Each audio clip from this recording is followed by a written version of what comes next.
Hello, I am Brenda Ringwood, and I am your host for the Becoming the Best You TV talk show. This isn't any ordinary TV talk show.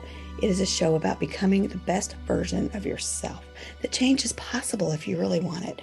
We share stories about ordinary people doing extraordinary things, sharing encouragement, hope, and perseverance of overcoming from people from all walks of life who are doing wonderful things. It is our hope that the things they have struggled to overcome will encourage you to step up and do the things that you want to do in life. To step out and be heard. Don't let your past stop you. Don't let fear and doubt and what others say get in the way of your happiness.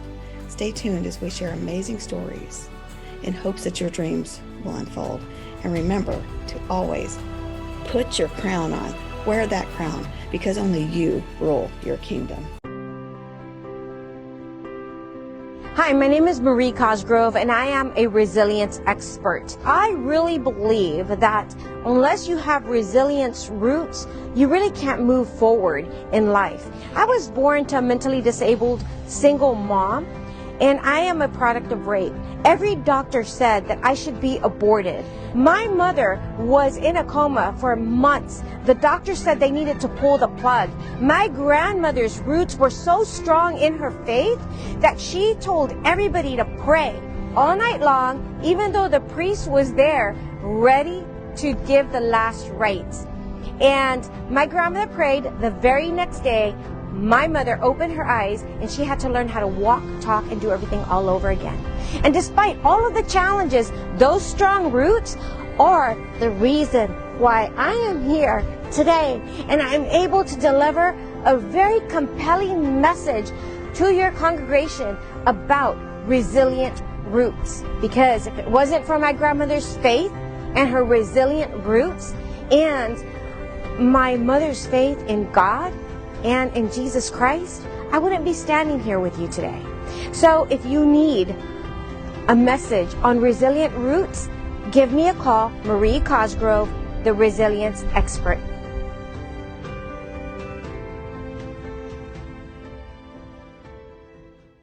Hey, it is an unstoppable day. It's Terrence Leftridge, affectionately known as Mr. Unstoppable or Coach T, inviting you to become a part of an experience to help you become the best speaker you can be.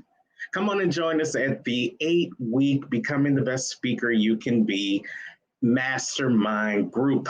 Me and a couple of other coaches, Anthony Russo and Brenda Ringwood and Maud Miller, we are your team to help you get to the next level of your greatness and become the best speaker that you can be. Now, we do that by putting together this membership group where you can get coaching, encouragement, critique, and support to help you move from good to better and to best when it comes to speaking, whether it's as a professional or in your own personal development. Now, we've got a great course over 8 weeks that's going to help you with the benefits of becoming a speaker, the business of speaking, plus we'll help you craft your signature presentation that you can use in future presentations as you go along your speaker journey. We've got tools, tips, and strategies for new speakers as well as some seasoned speakers to take their message, to take their voice to the next level. Isn't it time that you became the best speaker that you can be? Well, go on over to the link below and sign up for our 8-week mastermind program that's going to be beginning soon. Simply go to www.btbspeaker.com, btbspeaker.com. We're looking forward to having you as part of our mastermind group so that you can become the best speaker that you can be. Thank you for tuning in to today's episode of Becoming the Best You Talk Show. I'm your co-host, Izzy, the Intentional Healer. On today's episode, we have the Professor of Change, our host, Brenda Ringwood, interviewing Dr. Ming Wang.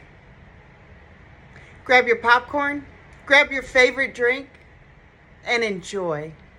Hi, it's Bryn. We're doing another episode of BTBY TV, Becoming the Best Version of Yourself. And today we are with Dr. Ming Wang.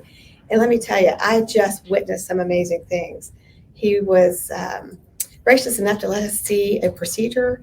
We got to see people open their eyes and see across the room without contacts and glasses. But that's just not the whole story.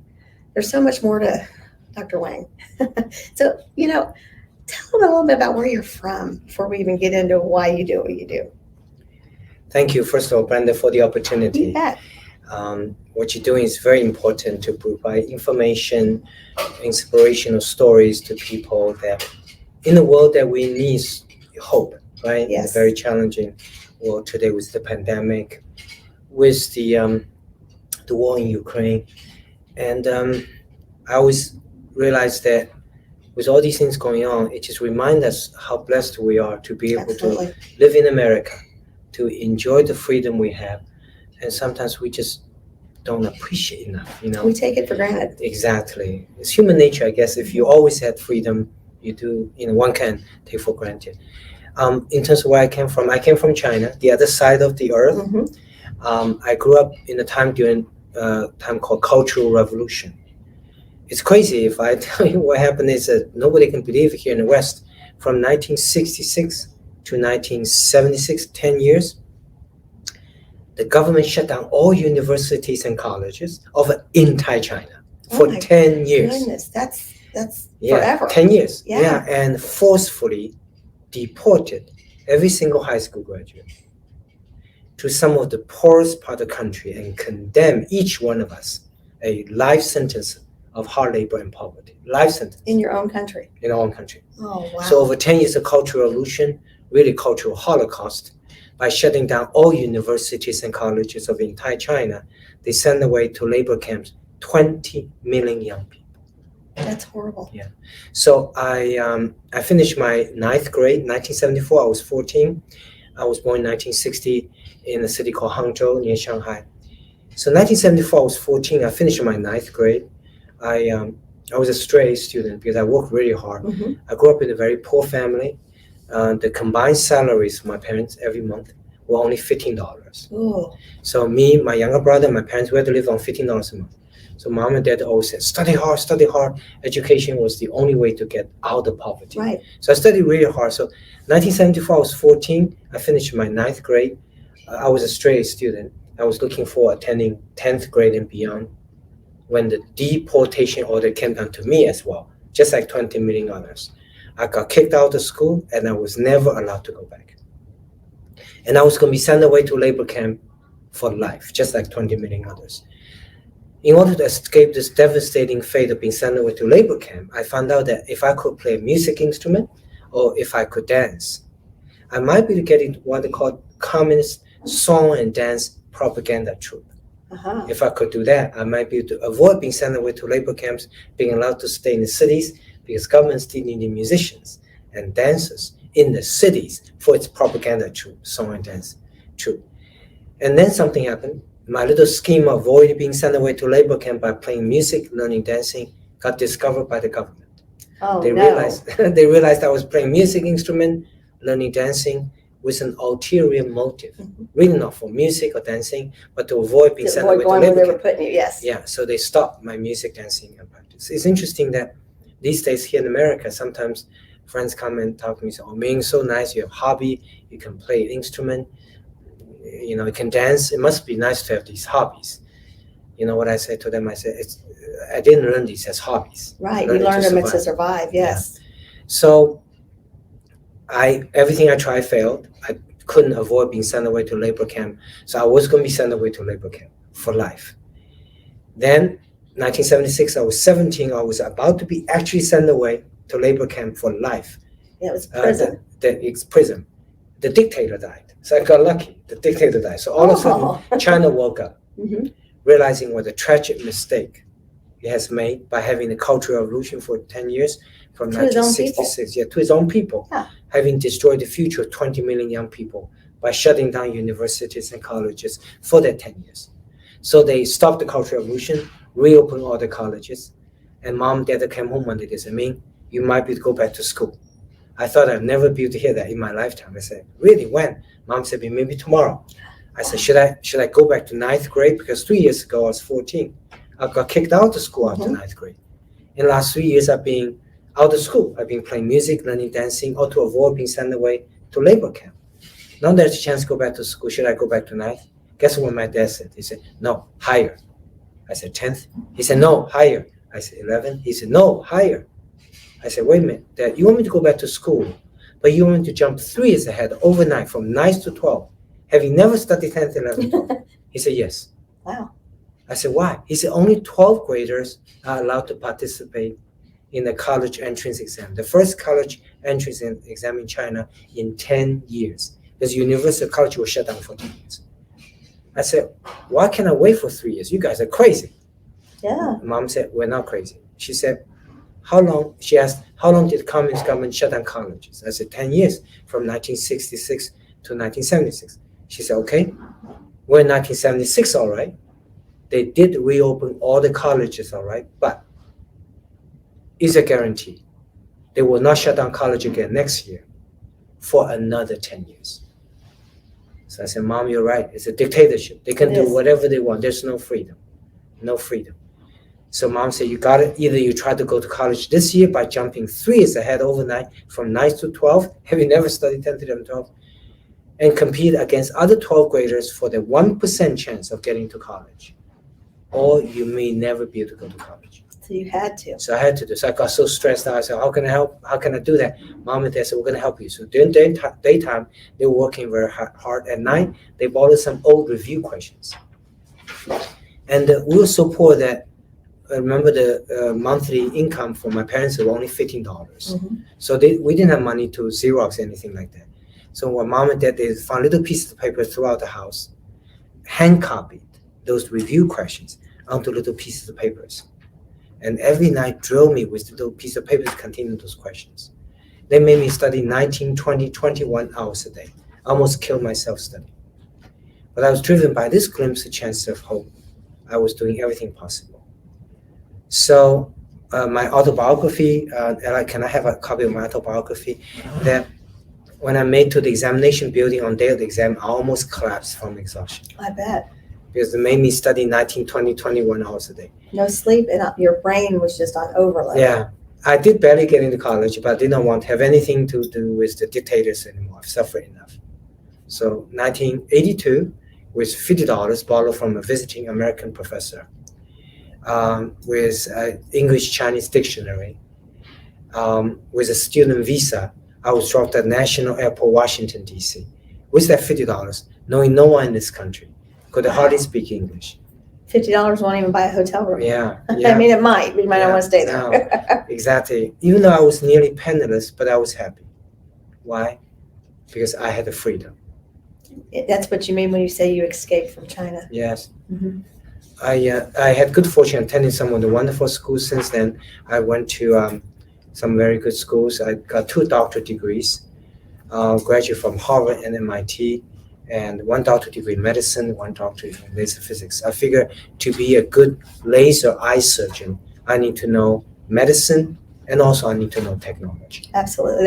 That speaks volumes that you were willing to go that extra mile for your patients. Yes. Yes. Because, today's medicine is, thank you.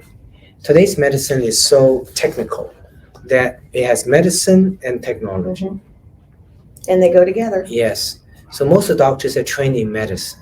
You got your MD degrees. Mm-hmm. But we use laser for all laser cardiac surgeries, LASIK surgeries. So you got to know laser. So very few doctors have the opportunity to get another doctorate degree in laser physics. So that's what I did. I got 2 doctorate degrees, 1 in medicine, 1 in laser physics. Basically, who you want to do your laser eye surgery, ideally, is a laser physicist who also knows medicine. And that's what you are. It took me a long time. You know how many years I went to school? If you start from elementary school, 31 years. Woo. I'm really 84. I just age well. And it's starting from freshman college, 20 years. That's a long time. Most people give up. They quit. Yeah, the reason I didn't quit is because when I came to America, I finally have opportunity to study. I really appreciate it. Oh yeah. So when you never have something, people appreciate sight the most. Yes. Are those who used to be blind. Yes. People who appreciate freedom the most are those who used to not have freedom. That's right. That is a very true statement. So you get over here, you go to school, you become a doctor, but your story still doesn't stop because you are a Christian. You praise the Lord, you study, you give him credit and the glory, you pray with your patients. That right there is probably where all your credit goes. Yes. I often talk to students in universities these days, and many students say, Dr. Wang, I'm studying engineering, mathematics, and all that computer. I don't need to know Christ. I could be a good engineer if I just work hard. And usually I tell them that, how I became a Christian. Mm-hmm.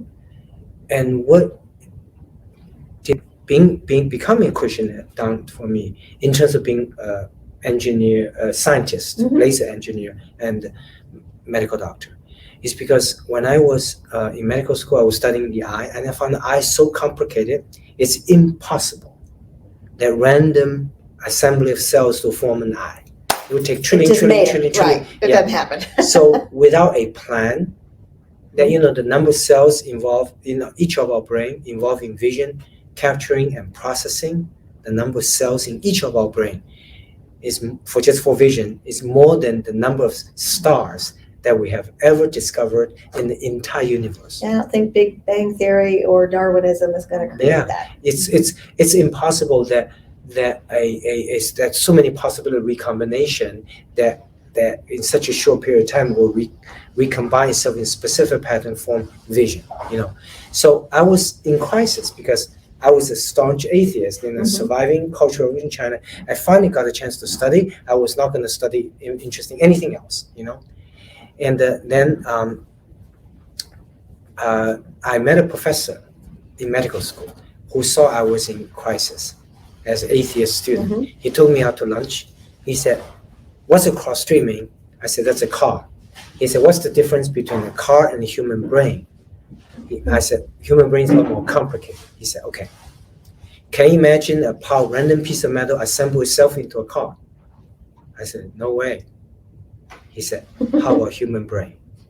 So right then, he opened a window in my life. I realized that life is not just about science. Life is about faith and science. Faith and science is like the two sides of the same coin. Mm-hmm. Science tells you what things are. Faith tells you why things are. Absolutely. And also, after becoming a doctor, that the path following Christ, they give me a sense of purpose. That I formed a foundation to help blind orphan children, and today our foundations help patients from over 40 states and 55 countries with all side restoration surgeries for the foundation patient performed free of charge. So when a student asks me, say, Dr. Wang, I could be a good engineer as long as I study hard. I don't need to know Christ. And I always tell them that what I've learned, yes, science is the foundation. You cannot be lazy. You got to study the science. Yes, you do. But science provides you the tools. A faith in Christ provides you with a purpose. What you're going to use all that science and technology for. Mm-hmm. In my case, God, the idea of using the science and technology to help the people who need the most help, which are blind orphan children, that idea came from God, came from Christ. So Christ has instilled in me the sense of purpose. And so I always believe science and faith can work together. Again, I have never seen science disprove that there's a God. If anything, it points that there is a God. It's interesting. The more science I learn, more unknown, more I understand how much I don't know. It's true. Yeah. And so more than pointing to me, the creator, a design, a purpose of life. It's not just a purpose of our body, universes. It's also purpose of our life. What should I spend our life? What should we be doing? For example, there's a polarization today in the world. Today, scientists on one camp, they say, "Oh, I don't need to know faith." Okay, that there's no God. But there's another polarization, which is all the way over here. Some of the Christians, they don't want to study science. No, they don't. And I would say that a pastor on Sunday, give a sermon and say, I have a headache. I don't believe in medicine. I just only pray. But Mondays go to see a doctor. There's a problem there. There is. So I think the way to resolve this polarization is scientists need to know faith, and people of Christian need to know science. Yes. Yeah. The science and faith are friends, not foes. They go together. For example, there are lots of polarizing issues. For example, stem cell research, molecular genetics, embryonic research. It can help more treat human diseases, but as Christians, we're about the fact that it has hurt the fetus, But should we use fetal tissue or not? If we say yes, can help elderly treating aging medical conditions, but how can you justify hurting a life of baby? There's no right answer. Yeah, but on the other hand, if you say you don't do the research, the fetal tissue, then you cannot advance medicine. So actually, 20-some years ago, I started research because I wanted to help people with injury. And I found that the best way to do the research to help these people with injury is use stem cells and fetal tissue. But I was a Christian already. I did not want to hurt the baby. But I stuck because I really want to help my injury patients. So fortunately, I was a Christian already, so I did not give up. I believe God will have a way to show me. Resolve the conflict between science and faith. Bible said, James 1:4, perseverance complete you. So I didn't give up. I keep on at it. I believe God will show me a way to do fetal research to help injury patient without hurting a baby. It seems that there's no solution, but I didn't give up. I persisted for 20 years. I continued the research for 20 years. I just did not want to hurt the baby, that want to do fetal research to help the injured and elderly. And then I came across placenta, the piece of fish, placenta is always discarded after. Thrown away. Yeah, thrown away. So I went to a hospital. I said, hey, instead of throwing the bloody placenta away, can you give it to me? They said, what are you going to do? I said, I'm going to experiment, do some research. So I got this placenta in a bloody pan. I brought to my laboratory. Daytime I was seeing. People probably thought you were nuts. Yeah, that's even nuts. And daytime I was seeing same patient. Evening that was my research. And I washed these placentas and sterilized them. And I bioengineered the placenta into a placenta contact lens.